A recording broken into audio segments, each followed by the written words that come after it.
Hello, May. It's such a pleasure to have you here. First and foremost, congratulations for passing both parts of the Florida bar exam, and now you're on your way to becoming a super successful attorney. What type of law is it that you're pursuing? I do corporate law. In particular, I do project finance. So I work a lot with renewable energy and infrastructure companies. Cool. Sounds fun. And when you came onto the interview, I was just finishing up with Joelle. I stepped out for a second, and you two had agreed that the best thing was that you never had to take this test ever again. Yeah. So there's a lot of people who want to feel like you and Joelle right now. And I basically have two questions.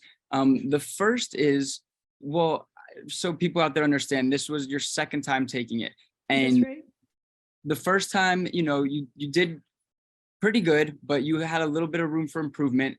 And the second time you really knocked it out of the park on both sections. And there's a lot of people who are in your exact same situation who just took it in February and now they want to knock it out of the park in July. And my question for you is, my first question, what did you do differently the second time versus the first time? Yeah. So I think I did two main things differently the second time around. My first time taking it, which was in July of last year, I worked with one of the big commercial companies. And I think it just was a very impersonal process for the way that I learn. I felt like I was kind of isolated and didn't really have a lot of feedback to know if I was on the right track, if I was going to make it. And turns out I didn't. So I switched tactics and decided to work with a tutor. So I worked with Robert, who's one of the Ibis prep tutors, one-on-one. And I also ended up doing the course with you. But I think when I was researching, when I got my score back and I realized I had to take the exam again, and I started looking into other study options, I think my focus was tutoring. And I think that helped a lot. The like one-on-one attention, kind of being able to delve into issues, to talk through questions was really helpful because it helped me to feel like I understood the exam and for it to sort of click beyond just like rote memorization of the rules. And then the other thing that I did differently was I spent a lot more time practicing. I logged a lot more practice questions and definitely did a lot of practice essays, which I didn't really touch over the summer because I felt like I just never had enough time. And out of everything I could be practicing, I figured my writing was the least important or the thing that I needed the least help with. So I focused a lot more the second time around on doing practice questions and practice essays. So I could get used to the timing, but also the style and the strategies for taking the exam. Awesome. I really appreciate what you said about working with Robert, and he's really great, and not just a great instructor, but also a great guy. I'm sure that he is. Yeah, we've been in touch. Yeah, that's awesome to hear. So let's break the test up a little bit. Florida Part A and MBE. Starting with Florida Part A, essays. What advice do you have for students who are taking the July bar exam when it comes to writing essays? I think my biggest advice overall is just practice, but I definitely learned a lot about strategy when I was practicing the essays. The first time around, I approached them the way I approached my law school essays, which was a much more like focused on the issues that had more room for discussion. Whereas, like if it's a contracts essay, it would be like zeroing in on what claims one party can have against the other and some remedies. But with the Florida bar essays, you kind of have to start from scratch. It's almost like you're writing to someone who's not a lawyer, and you start, to keep going with the contracts example, you start with what is a contract, which is not something I ever would have talked about in my two or more parties in which there are valid remedies. Right. Yeah.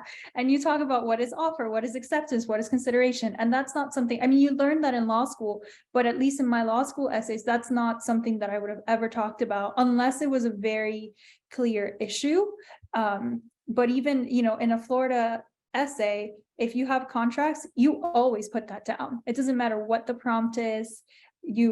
That was one of my strategies, was if it's contracts, automatically I had my kind of like boilerplate paragraph about that memorized, and I plugged it in I ended up getting a contracts essay on my on this February exam. So I just plugged it in and then, kept going with the stuff that was specific to the prompt.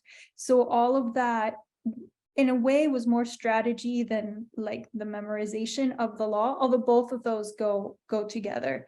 But I found it also having those kinds of roadmaps for the different like I'm here. Don't worry. topics or prompts helped me like memorize the material more easily because it organized it in my head. I had kind of like an outline in my head of if I get contracts or if I get family law, or if I get trust or whatever, I had my outline in my head and it was sort of like a plug and chug sort of situation. Some stuff was kind of boilerplate and some stuff was specific to the prompt.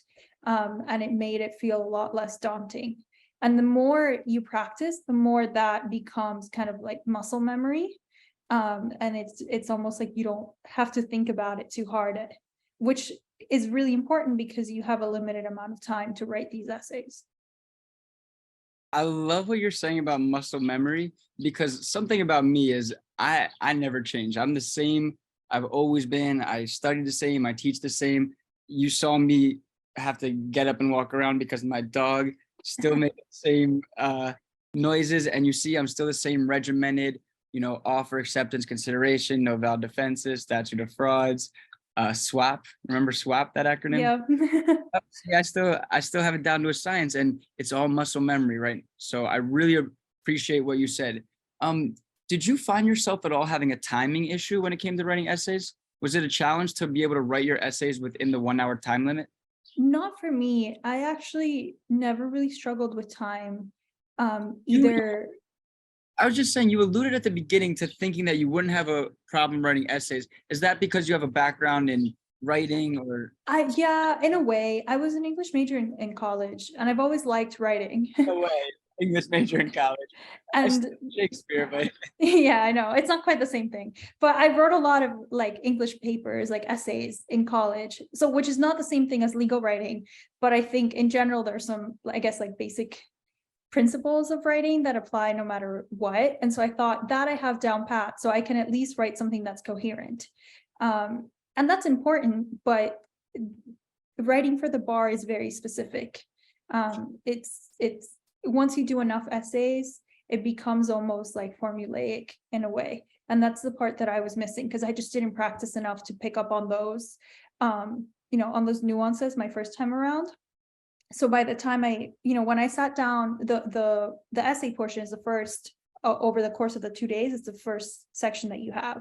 And when they said, open your booklets and begin, it was like this switch flipped in my head. And I felt like I was doing the same thing I'd been doing for months. I had, approached it the same way I'd been approaching my practice essays. So it wasn't like this thing I had to do.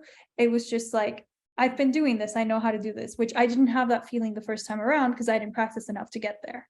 exactly. The first time around, from my understanding, you had studied the material and you felt confident in your writing ability, but you Yeah. had to train yourself to write bar essays. Exactly. They're Yeah. two different things, right? Two different things. Now, if you get a contracts essay, you're beginning with the body of law, then contract formation, Right. then valid defenses, then the breach, then the damages, then there's some auxiliary issues that we remember to look for. And it's kind of like being a surgeon or a doctor and you get a patient, you run your Yeah, test. you go through the chart. Exactly. So I really appreciate that. And that's great advice for future students. It seems like working with Robert was good. Dogs in the background. And my course was good. Let's talk about the other part of Florida. How did you prepare for the Florida multiple choice section? And what are your thoughts about that particularly difficult section? That for me was the most frustrating part because there's just not enough practice questions out there. We did a lot in the course, which I thought was helpful because I didn't go to law school in Florida, so I wasn't quite plugged into the Florida specific resources since the Florida bar exam is, only applies to Florida. So there's not really any relevance outside of the state. So I, through the course, I was exposed to some other like resources to use, but it's true that there aren't enough, or there's a limited number compared to say the MBE of like licensed practice questions out there. So I did as many of those as I could. I think that was one thing that, I mean, I passed, so it's not like was a bad thing, but I think if I had to say, what I could improve on from my second time studying, I think I maybe would have liked to do more practice questions for Florida. I think I don't want to say it's not that big of a deal, because I think you should still practice, because the way that the Florida multiple choice questions are written are very different from the MBE multiple choice questions. But I think going through the essays kind of helps you study for that as well to a certain extent, because you have, for the essays, it's kind of, you either know it or you don't, because you don't have, when you have a multiple choice question, you can sometimes sort of game the question and get to the right answer by process of elimination, even if you're not totally sure.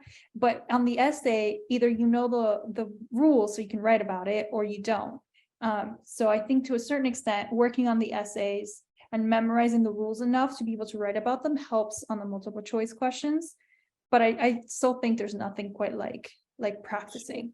So it's interesting. One thing that I focused on while everyone was awaiting their results and I was bored, we wrote 400 new practice multiple choice questions, answers, and explanations specifically for Florida multiple choice, and including the new multiple choice sections, which thankfully for you, you don't have to consider, but secured transactions, commercial paper, and trusts are now being tested as multiple choice in Oh, okay. States. Yeah, which for better or for worse, the legal mind and me could argue both ways, but Yeah. it is what it is. Florida multiple choice is super difficult. And I totally agree with you that more practice is necessary and more practice questions. We've tried to adjust to that by creating more practice questions. And I encourage people to watch the interview I did with Joel, who crushed Florida multiple choice. And he has this really great approach of like doing 20 questions at a time, going through them, mastering the law, and performing. There is a difference between him and you, which is that when he retook, he only had to retake Florida.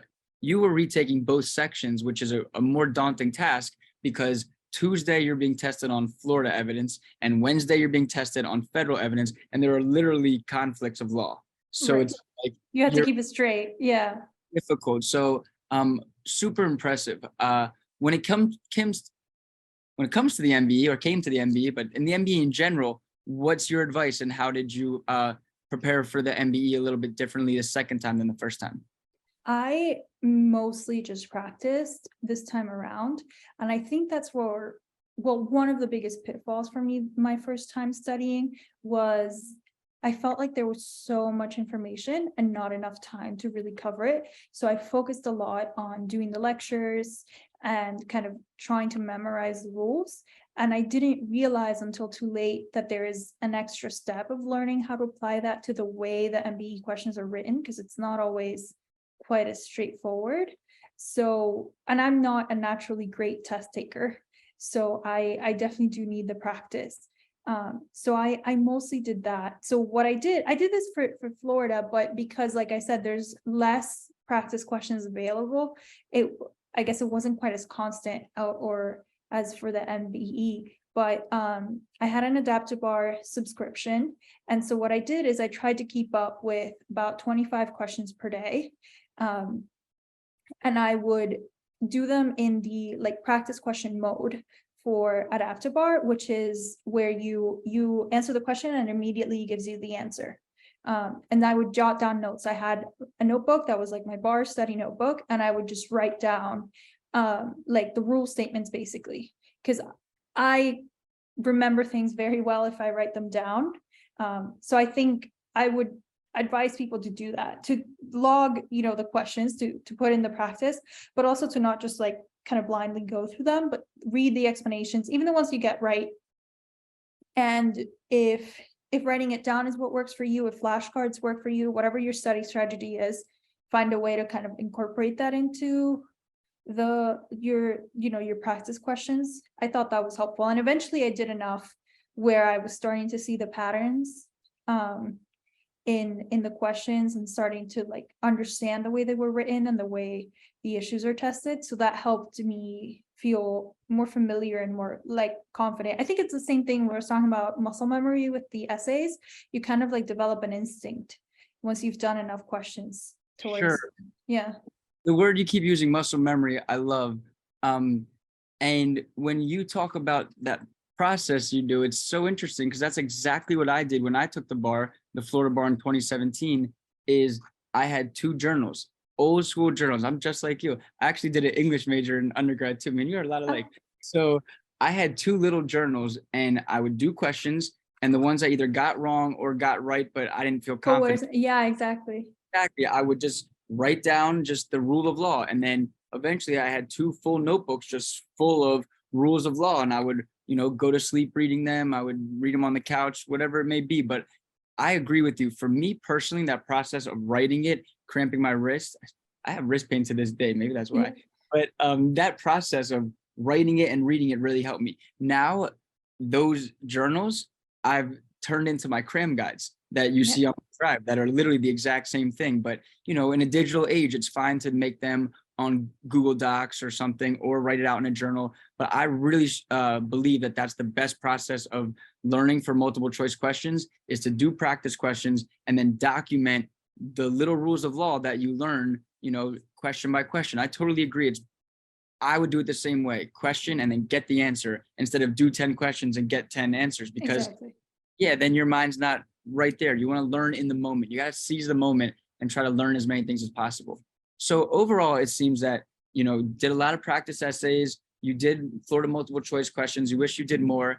And you had that good process for the MBE of doing 25 questions a day and really documenting and taking care of your results. The question that I've asked, and I think is the most important question, is what advice do you have? And for 2 separate groups of people, what advice do you have for first-time test takers who are just graduating? If you could do it all over again and maybe pass the first time. And then what advice do you have for retakers, especially those who are a little bit discouraged right now from just getting back the results? Yeah. So I think for first time test takers, it's a really daunting process. There's a lot of information and probably stuff that you didn't take in law school. Like I didn't take all the subjects that were tested in the bar. So when the summer rolled around after I graduated law school, there was stuff I was covering for the first time. But I think like trust yourself and your study habits and your study methods, because by the time you've graduated from law school, you've been studying for a long time. So you probably already know what works for you and what doesn't. And I made the mistake, I realized, of kind of ignoring that a bit for myself the first time around, because I didn't feel like I had enough time to really study the way I would have felt really comfortable studying. I tend to study kind of slowly because I write stuff down a lot by hand, so that takes up time, and I didn't feel like I had that amount of time. And maybe I didn't, but I think if I had trusted that gut instinct of I know how to study, I maybe would have done better the first time around. And I did go with that a lot this second time around, and it worked out. So I think you have to adjust it a bit because of the sheer volume of information and also the time constraint. But you very likely know if you are somebody who prefers to listen. Like I know I had friends who like would record themselves on their phone, like talking about material and like play that back. Or you like me where you, and it seems like you too, Andrew, where you like writing stuff down and you like keeping almost like a journal or whatever the case might be. Are you somebody who likes like charts? Whatever that is, find a way to kind of incorporate that into the bar studying, because that's the best way, for you specifically to memorize this material and to understand it. I think how I could elaborate on that just a bit is you're telling people that they have to find a study strategy that works well for them. And then they need to combine that with what you recognize is they have to put those study strategies to practice and do more practice questions, write more essays, and not just focus for the first time you're ever taking it. You graduate May, you got to take it in July. That's 2 months. Within those 2 months, you have to learn the material, but also transition into a phase where you're doing tons of practice questions. And you're right, you don't have enough time to halfway through that phase be like, wait a minute, this isn't my study style. You know what your study style is. go with that and go hard with it and get to the point where you're doing practice. The I other think that's true. Yeah. And I think as a side note, I think like developing a schedule for yourself too, not just of over the course of 2 months where you want to hit different subjects, but like to like day by day, like wake up at this hour and like, do lecture, do notes or whatever from whatever to whatever time, like 10 to noon or whatever, then an hour lunch break and then a couple hours of practice, whatever, however you want to organize it. But I think that'll help too. But yeah, 100% agree, because I spent a lot of time on the first half of what you just said on the like learning the material, and because I thought that was it, that was like the name of the game, and I missed the second part, and by the time I realized there was that second part, I was too close to the Right. test date for the amount of work I needed to do. I think one thing that's for certain is I have to, and we have to, and everybody has to play within the rules and the ballpark that we're in and just the environment that we're in. For me and my company, we mostly work with retakers because they've kind of figured out the same thing you did. But what I'm trying to do is reach more first-time test takers. And I would love for them to come to my course and do tutoring and do the whole package, but it's a little bit unrealistic for the most part because most of them go to schools that have contracts with the commercial companies. So they're already signed up for a big commercial course. I do think the one way that we could supplement that, and I think you would agree, is one-on-one tutoring. I think if Absolutely. it isn't a commercial course, and you seem to agree that if they had someone like Robert just doing, 1 or 2 sessions a week, that would really supplement what they were doing and maybe could put them over the top. Yeah, I completely agree. I think for me, I don't have any lawyers in my family, so I was kind of figuring this out on my own. And I sort of thought, well, everybody does, the big companies, so they must work. And so I was like, and they give you their study schedule, they have like a path, so just follow it and you'll be okay. And there's a little bit more to it than that. And I think for me at least, if I had worked with a tutor, just like you said, even just like once or twice a week on top of the commercial course as a first time taker, it would have helped contextualize, I think, a lot of what I was learning. And I maybe would have picked up on these strategies earlier than I did. Certainly. And, that's a misconception is everyone is doing it, it must work. But if you look at the passing rates, it's really not working. So, we're trying to complement and eventually take over. But for right now, just be a resource in any way that we can. The second part of that question, and I'm sure this is, tons of people want to know the answer to this, but what advice do you have for retakers? And there's a lot to consider, one being the mental aspect of it, and then the other being the, performance aspect of it. What advice do you have?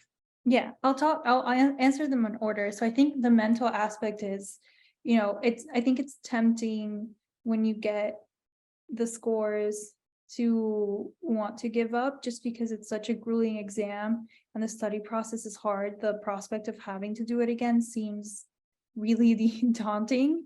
I think that's a personal choice, deciding whether, you do want to be licensed so you can practice as a lawyer. So that's like I don't know, existential question you can ask yourself. I think beyond that, if you decide, yeah, I'm going to do this again, I think there can be a lot of disappointment and even embarrassment from not passing. I think like any other difficult time, I think it's important to have a support network, whether that's your family or your friends. I think it also helps to be proactive in, searching for other study options if what you didn't work for you, which is what I did. And part of it is just time. It's just learning to cope with that decision and knowing and reminding yourself it doesn't define you. You can do this again. You have another chance. It's not over. You can put in the effort again. As frustrating as it can feel that you put in a lot of effort the first time and it didn't give you the result you were hoping for, you kind of push through and keep going. And I think Joel mentioned this, during the study process, finding outlets for the stress, even if you do and end up, limiting your social life and other activities because it just takes up so much time to really study for this exam and be prepared. But I think it's important to have outlets because otherwise you're just going to be really stressed and miserable and probably not going to study well or perform well. I think in terms of like the strategy and how to study the second time around, I think, I don't know, I don't want to, you maybe have a better pulse on this, Andrew, or you definitely do because you've seen more people than I do. I think generally the focus should be on practicing because you've seen the material at least once before, and doing really intensive practice can help you understand better what you've already covered at least once. That said, though, I think obviously everyone's case is different and you should reflect on what you think you did wrong, and think. So for me, I think definitely I needed to practice more, but there were subjects, for example, that I knew I hadn't really learned quite that well, and then I needed to review from almost kind of from the beginning because the practice just wasn't going to be enough. But for a lot of the other subjects, particularly for the MBE, I think just doing enough practice was, I went back and I reviewed the rules and I had the course with you, which is, we focused a lot on that. But I think the main thing for me was still reviewing or doing practice, because in reviewing the questions I did and looking at the explanations, that helped review the black letter law also. But for example, like commercial paper, I knew I didn't really know that very well. Same for family law. So I did practice both of those, but I needed to go back and start from an earlier point reviewing the rules too. Right. One thing that I say is retakers, and I have retakers and I have what I call super takers, people who are in their third or fourth attempt or fifth attempt even, sixth, seventh, any attempt. But I think that you're absolutely correct. The first time you've taken it, people like you who come from out of state are looking at this material for literally the very first time. The Sunshine Law is not something you ever saw. No, absolutely not. A lot of things, the Florida Constitution, Florida Crim Law, Florida Crim Pro, Florida Will. Yeah, even all, subjects that I took, the Florida component of it, right? I took crim and con law in law school, but the Florida part was not something we ever discussed. and Florida is notoriously difficult and different, and we have nuances that other states don't have. We love And they Florida. get tested. They get tested, yeah. So Florida, it's really difficult the first time to learn the material. By the second, third time, you've already seen Sunshine Law, homestead exemption. These aren't brand new concepts. So I totally agree with you. You want to spend more time as a retaker on the performance aspect and simulating test taking conditions than on just memorizing material. But at the same time, you're absolutely correct. You do want to go back over every single subject and review the material and just make sure it's sharper, right? The first time you might have known 80% of the material, 70%. Now push for 90%. Just go back to the things that you studied the first time, but really dig deeper into the details, because a lot of the commercial companies and your bar prep teachers will tell you that the details don't get tested. I find that the details are exactly what does get tested. So we want to learn more of these details. Overall, Mae, I think you've given really, really amazing advice. You were a model student. Thank you. What's the word I want to use? You participated in my activities in class, however dumb they may have been, because My rap album. that album was last administration. You have any ideas for this one, for a fun activity? I mean, I did Jeopardy this time and rap album. Those are my two Yeah, things. those were good. I'm trying to think. Oh, you put me on the spot. I'll need to think about this. I think, yeah, I don't know. I'll have to think. I think games are good because they help contextualize, or it gives like a fun way to remember things. I used it in the past. In my previous courses, I would show more clips from movies that I liked, like Yeah, that's good. yeah. That's entertaining. I like you could turn like board, I don't know, like other board games or other games. What's your favorite? I'll do it. I'm creative. What's your favorite board? Well, my favorite is Clue, which would be really, See, but maybe it might work for Crim. I don't Yeah, know. Clue could work. I could do Clue. I love chess. Maybe I could think of something like that. Yeah, or you could do like, if you like, it might be simple, it might be easier to like convert a simpler game, like I don't know, like Candyland or something, or Monopoly. I like that, an old school classic game. I'm gonna do it, and I'm gonna remind you. And I'm a man of my Yeah. word. I'll figure it out. This morning, I'm already thinking about my crash course. I was looking up the video of Denzel Washington from Remember the Titans when I've never seen that movie. it's I know, now I'll go watch it. by July course if you want to see the clip. No, I might actually have you come to one. I'll be happy Class. to, yeah. Appreciate that. So before we end, or as we end, is there just any final advice or wisdom you would give to people who are taking the upcoming bar exam? Yeah, I think it's a marathon, not a sprint. So you need to strike a good balance between pacing yourself, but also not burning out. Right, like you need to pace yourself both ways, avoid burnout, but also make sure you get the material covered, and trying to find outlets for the stress and ways to disconnect, whether that's working out or a hobby that you like.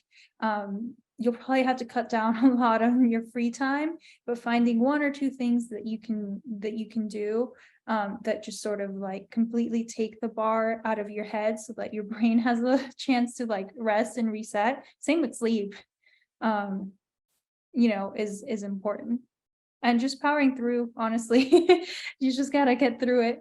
Yeah, well, I really appreciate you, Mae. You've given great advice, and you seem like such a great person and someone that wants to help people. So if anyone reaches out, I'm sure you'd be happy if I put them in touch with you to Yeah, just, of course, definitely.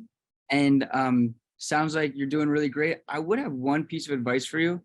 I think you should watch Remember the Titans, classic our child. That's But gonna be my weekend plan. yeah, I mean, what it does, it's a good movie. But thank you so much, and I hope this serves as inspiration and is really informational and helpful for students. And thank you so much, Mae. Of Congratulations. course. Thank you. Good to see you.